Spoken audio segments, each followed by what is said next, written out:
अस्सलाम वालेकुम viewers, welcome back to my YouTube channel drama reviews. आज के इस वीडियो में हम आपके साथ शेयर करेंगे ड्रामा सीरियल इश्क़-ए ला में लेटेस्ट एपिसोड में क्या क्या फ़नी था, क्या क्या अजीब था, क्या क्या इंटरेस्टिंग था और क्या क्या इंटरेस्टिंग नहीं था। इन सब के बारे में बात करेंगे और नेक्स्ट एपिसोड में क्या होने वाला है इसके बारे में भी बात करेंगे। So please do subscribe and like my channel for more reviews. Latest episode में क्या अजीब था इस बारे में सबसे पहले बात कर लेते हैं। जैसा कि आपने देखा कि अस्का की भाभी अपनी बेटी के सर पर हाथ रखकर उसकी झूठी कसम खा लेती है, जो कि बहुत ही अजीब लगा कि एक माँ अपनी बेटी की झूठी कसम कैसे खा सकती है।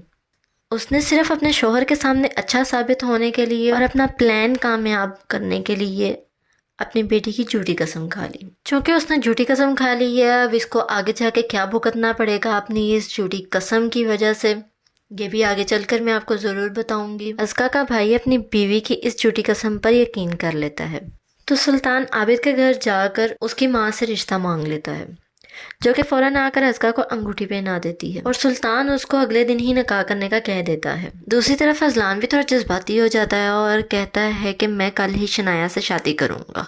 तो गाइस, एक ही दिन एक तरफ अजलान और शनाया की शादी होती है और दूसरी तरफ उसी दिन अस्का और आबिद की शादी होती है। तो गाइस, जब शनाया और अजलान की शादी हो जाएगी तो अजलान शनाया के साथ ऐसी अजीब सी बातें करेगा जो आपको भी अजीब लगेंगी और शनाया को भी डेफिनेटली अजीब लगेंगी। वो बातें ये होंगी कि वो शनाया से कहेगा कि तुम बहुत खुश नसीब हो जिसको मेरे जैसा हस्बैंड मिला। मैं हैंडसम भी हूँ, इंटेलिजेंट भी हूँ और अमीर भी हूँ। जिसको सुनकर शनाया बहुत हैरान होगी कि आज तो इसको मेरी तारीफ़ें करनी चाहिए, ये तो अपनी शुरू हो गया।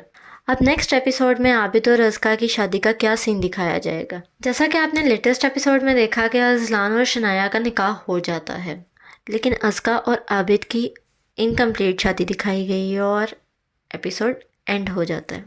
तो गाइस, अगली एपिसोड में होगा कुछ यूँ कि जब अस्का और आबिद का निकाह हो रहा होगा, तो चूँकि उसकी भाभी ने अपनी बेटी की झूठी कसम खाई होती है, तो उसकी बेटी उसी दौरान छत से नीचे गिर जाएगी।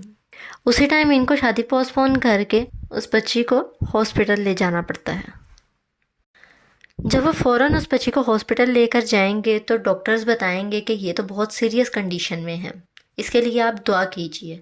तो अस्का की भाभी के दिल में बहुत ज़्यादा रिग्रेट होगा और वो घर आकर अस्का से अपने किए की माफ़ी मांगेगी। तो फिर आगे दिखाया जाएगा कि जब उस बच्ची की कंडीशन थोड़ी स्टेबल हो जाती है तो आबिद की माँ अस्का के घर शादी की बात करने के लिए आएगी और इंटरेस्टिंगली ये बात होगी कि भाभी इस रिश्ते से इनकार कर देगी अपनी खाला को और उसकी खाला बहुत हैरान हो जाएगी और इसको कहेगी कि क्या तुम पागल तो नहीं हो गई, अपने होशों में तो हो, अस्का मेरी बहू है। और वो आगे से कहेगी कि हमें ये रिश्ता कबूल नहीं है, हम अपनी अस्का की शादी आबिद से नहीं करेंगे। फिर वो अपने शोहर के पास जाकर उसको सारी सच्चाई बता देगी कि मैंने कैसे झूठी कसम खाई थी, अस्का सच बोल रही थी। और सुल्तान उस पर बहुत ही गुस्सा होगा और डेफिनेटली आबिद के घर जाएगा, आबिद की भी धुलाई करेगा।